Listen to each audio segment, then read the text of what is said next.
Sports injuries are common causes of disability in young people, and knee joint is one of the most commonly affected with sports injuries. As we all know, knee is inherently an unstable joint, and it requires the support of cruciate and collateral ligaments for support,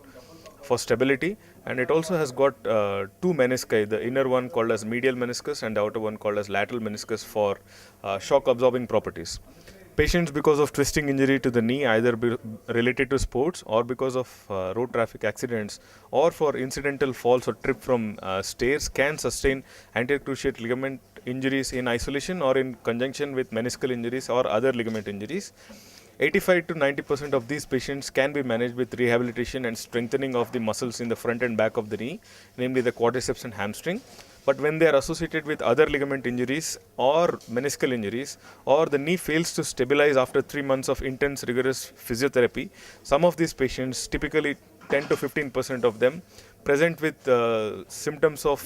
persistent instability, difficulty in climbing up and down stairs, sudden turning, and inability to run. And in these patients who have got this give way, they are at higher risk of damaging their menisci or the shock absorbers. These patients, if you allow them to remain like that without stabilizing the knee, may be susceptible to develop early arthritis in the knee joint and will need procedures to be done 10-15 years down the line.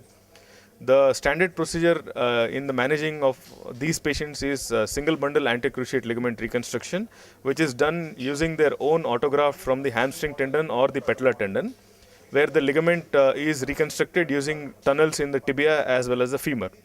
But it has been found with single bundle reconstruction, although the patients do well and the instability is controlled over a period of time, this gradually stretch out and the incidence of arthritis in these patients may be similar to the untreated patients.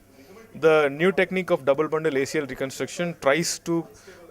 reconstruct the anterocruciate ligament similar to the way it naturally is inside the knee, with an anteromedial and a posterolateral bundle. So in this, instead of a single bundle, we use two tunnels both in the tibia as well as in the femur, and do a double bundle anatomic type of reconstruction, which is slightly more stronger than the single bundle reconstruction, and hopefully will